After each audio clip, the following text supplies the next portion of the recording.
niba uzi ko utazi guteka ipirawu y'inkoko bagusohore kuko kuva wavuka nurateka.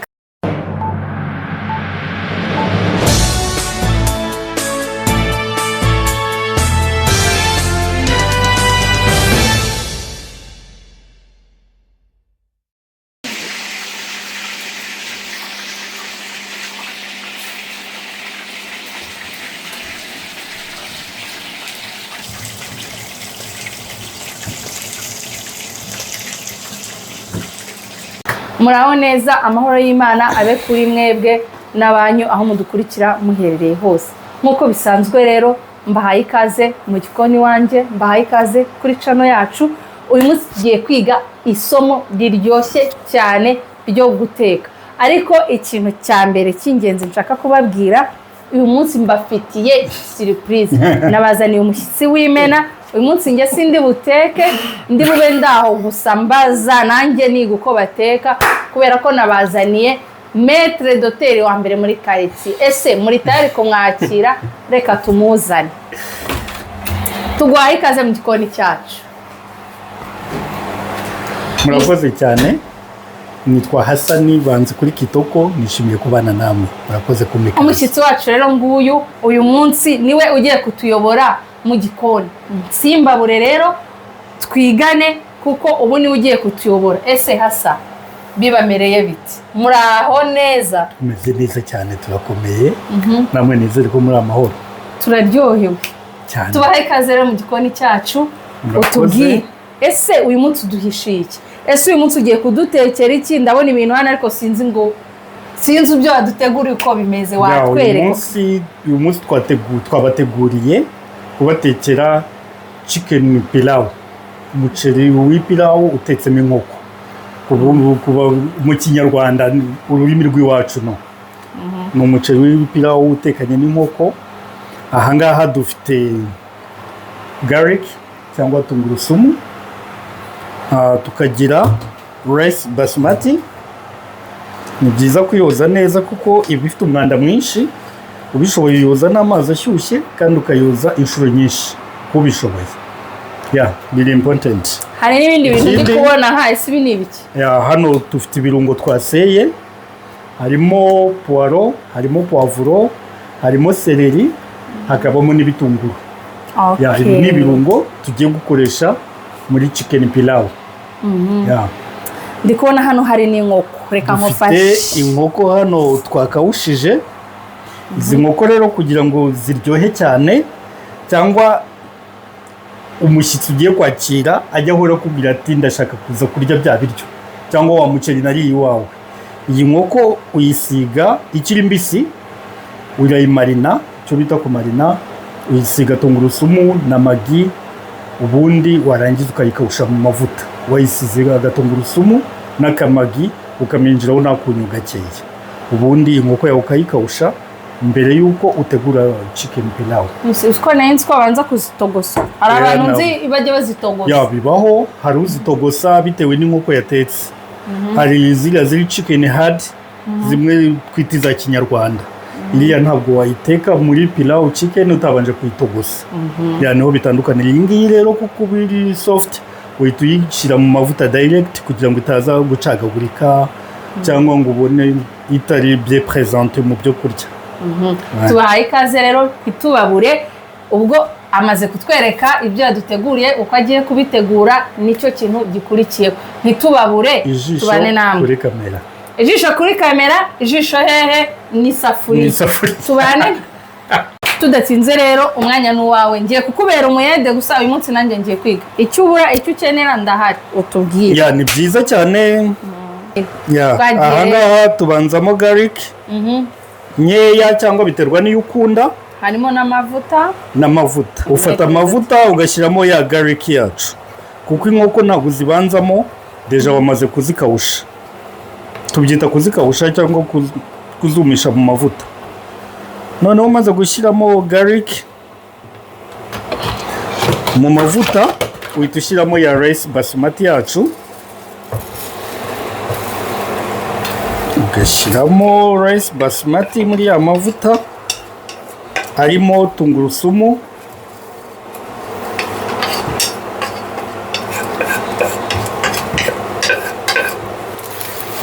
noneho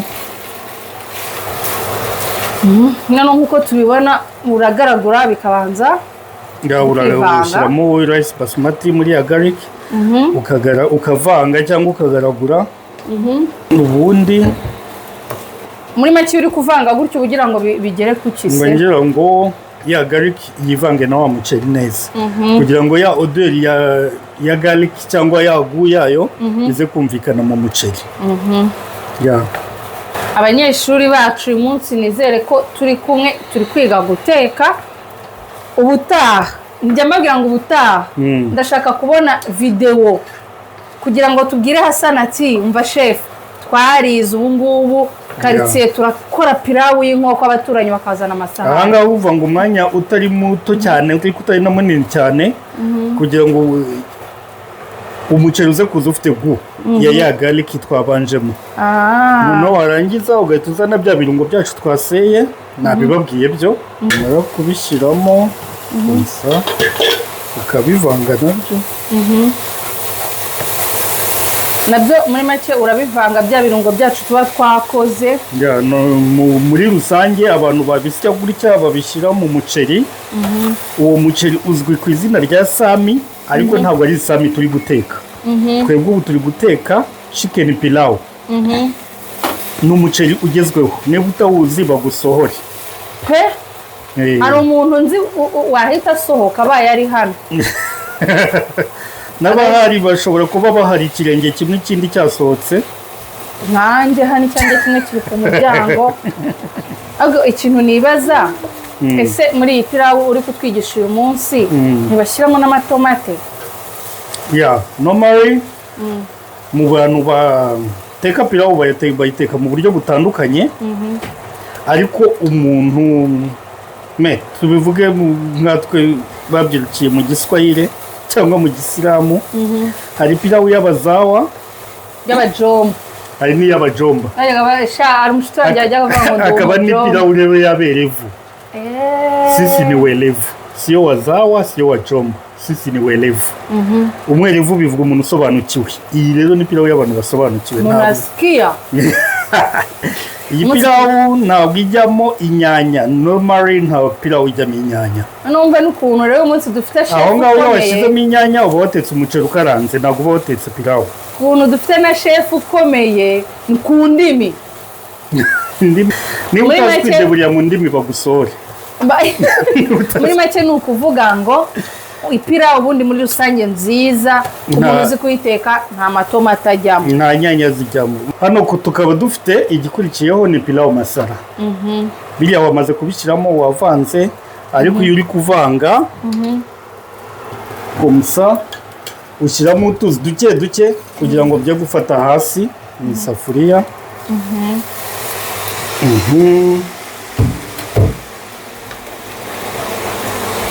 gushyiramo utuzi niko bigenda birekura hasi ntibigumye gufata mu isafuriya hano igikurikiyeho ni icyo bita pilawu masara pilawu masara rero upimisha aka gafuniko k'aka gakombe twebwe ko twatetse umuceri mwinshi twatetse kilo n'inusu turashyiramo agafuniko kamwe n'agace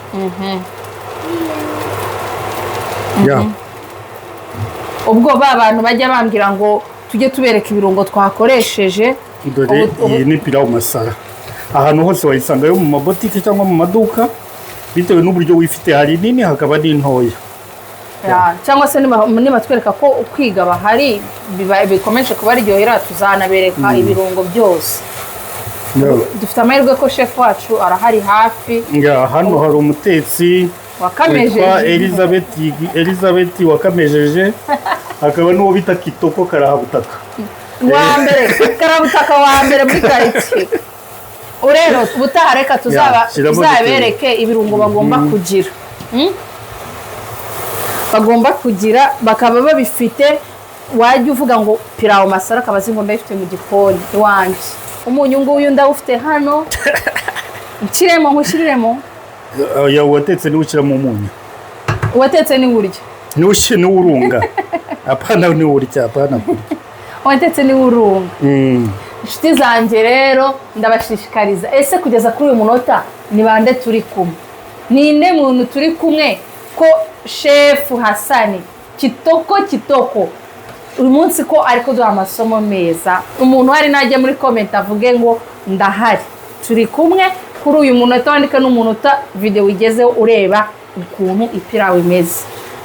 Ndabahamagaye turi wisangire online pe. Kameramani kuba nomfesha ntabwo ari ukusangira. Kameramani tumuye ku mazi yatangiye kumva atari uri bubone ipirawu. Tumwicishije icyaka hataragera. Hano rero ushyiramo akamagi gakeya kuko muri biriya twasaye tuba twayishyizemo. Wabyibagiwe. Oya just ndi kwiga ndi gufasha kugira ngo tumenye igikurikiraho.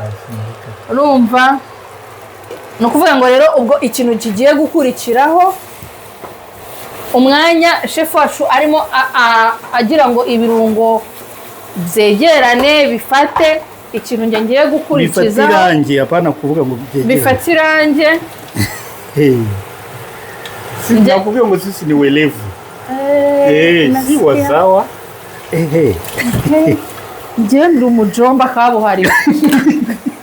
Ubu rero nanjye na mini mwelevu karabutaka.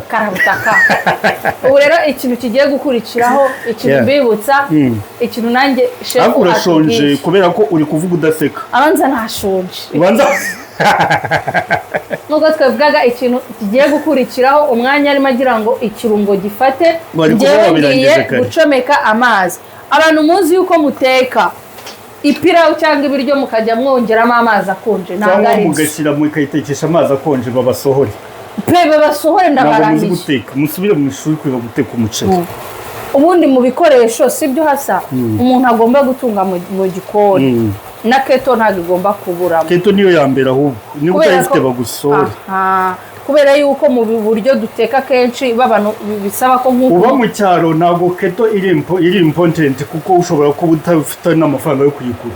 Ushobora no gushyushya amazi ku ruhande mbere yuko utegura ibyo uteka, akaba ari ku ruhande wayapfundikiye noneho ukaza kuyashyiramo mu mwanya wo kuyashyira muri keto. Keto ni ibintu dukoresha kuko tubifite hari utabifite. Ubona washyushya amazi mu gasafuriya ku ruhande agashyira hariya. Ako no mu cyaro nabonye twateye imbere wacu umuriro uri kuhagera ayo mafaranga ya keto niba na keto niba n'ibiki na keto ziri kuhagera. Umuntu uzateka ipirawu neza sibyo nk'uku nguku akabitwereka tuzashaka umuntu umwegereye wariye ku yacu natubwira ko iryoshye tumuhe gift ya keto. Tuzamugurira keto njyewe nzamugurira n'inkoko yo kuyitekamo. Umushefu mwiza njyewe nabavuga ngo ndi umushefu karahabutaka. Uyu nawe ni kabuhari. Umva rero nshuti zanjye bakunzi banjye ibintu byakomeye mu gikoni undi kwitwararika chef mukuru yahageze. Ugatushyiramo amazi muri ya pirawu yacu ariko inkoko utarazishyiramo. Hano rero iyo maze gushyiramo amazi umuceri deja ubusa naho wahiye.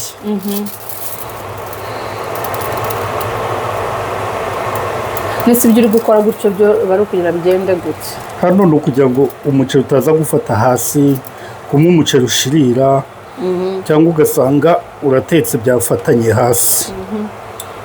Iyo unyujemo ikimamiyo bituma ya mavuta na wa muceri byafatanye ya kole cyangwa mido y'umuceri byafatanye bikomeka ku isafuriya. Iyo unyujemo ikimamiyo gutya harimo amazi biromoka bikavaho. Biriya rero iriya kole y'umuceri bayita mido. Niyo ifatana n'amazi n'amavuta bigafata hasi nibyo bavuga ngo umuceri washiririye. Umva ndabasaba kutabura duhereye none urumva ko turi kumwe none na chef uzi ibintu byose ujya kujya twigisha anadusobanurira ibintu ugateka ibintu uzi n'ibyo uri guteka uko bimeze ntimubure ni ingaruka zabyo cyangwa n'ibyiza byabyo. Komeze tubane rero ubu ngubu umuceri wacu urimo uratogota turasubira mu kanya ziracyari hano tugiye kuzishyiramo turategereza turebe igikurikiraho cyangwa tuzishyiramo amazi bikiri gutogota bitogotanye. Oya ibyo ni ubutetsi bwa kabuhari we hari n'ubwa karabutaka rero ntitubabure mugume hafi karabutaka aze kutwereka ukuntu mwe na chef Tene Elizabeth na chef Kitoko cyane bivuze ngo niba utaranakurikira kandi iyi cano inkoko zijye kujyamo wamaze gukanda kuri subscribe, ibindi turabivuga nyuma. Inkoko share and zihiye like cyane na comment. Ubu rero ikintu gikurikiyeho tugiye kureba umuceri wacu ko bimeze, sibyo chef? Hanyuma utubwire igikurikiraho. Hano umuceri wacu tugiye kuwusura. Wari washya? Oya njye ntabwo nyanshya ndi umushefu. Hano umuceri wacu murabona ko umaze gukama ariko nturumuka. Yo urahumura kubi. Aha noneho rero umuceri iyo umaze gukama ariko utarumuka, ikintu ukora cya mbere first of all ugabanya umuriro. Ugashyira kuri 1 cyangwa mu gace bitewe n'ishyiga ryawe ukoresha. Biterwa n'ishyiga ukoresha, ariko ushyiramo umuriro mukeya cyane wa nyuma. Noneho umuceri wacu murabona ko ntiwikoraho. Hano uhita ufata za nkoko zacu ugashyiramo, biterwa n'izo ushaka gukoresha. Twebwe turya nk'abana bo mu bakire, dushyiramo nyinshi. Mu bagaga. Abana bo kwa Mugaga. Ariko abanyeshuri bari kwiga. Zirabaye. Noneho wamara gushyiramo inkoko zacu ukavanga na wa muceri. Hano rero iyo umaze gushyiramo inkoko gutya ukora ku buryo zijya hasi. Noneho zamara kujya hasi gutya, hejuru ukarenzaho umuceri. Next, what is the next? Tugiye gushyiraho ya shashi yacu ya papier aluminium.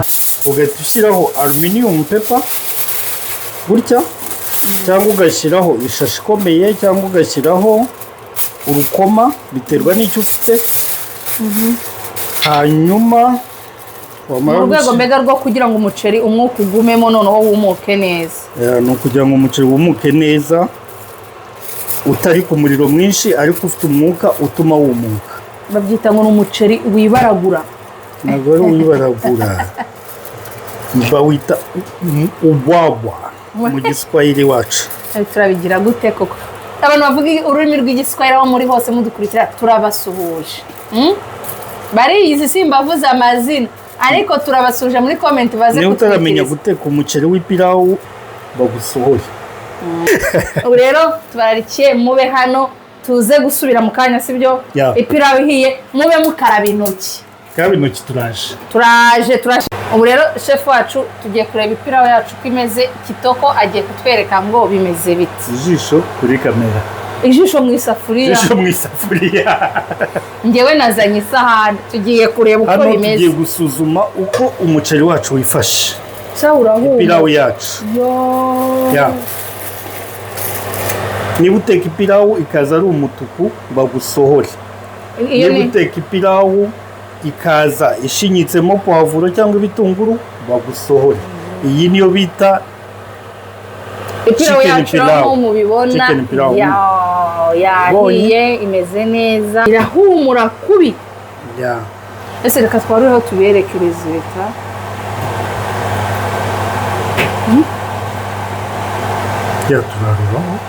Turebe, shyira hano turebe bimeze biti. Aha ngaha ipirawu yacu waruruhereye uruhande rumwe.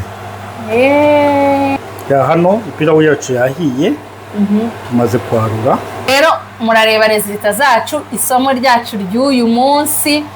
Chef wacu turamushimiye, ngira ngo murabona uko ipirawu imeze. Twabashimiye kubana natwe, mwakoze. Chef wacu turagushimiye uyu munsi. Byaryoshye, umva birahumura. Dusangire online. Rero nkaba mbibutsa gukomeza kudukurikira, kubana natwe. Utarakanda subscribe please, twihuse tubikore. Twizeye ko ari buze kuzireba. Turabashimiye rero, musigara amahoro, turabakunda. Naho muri video itaha.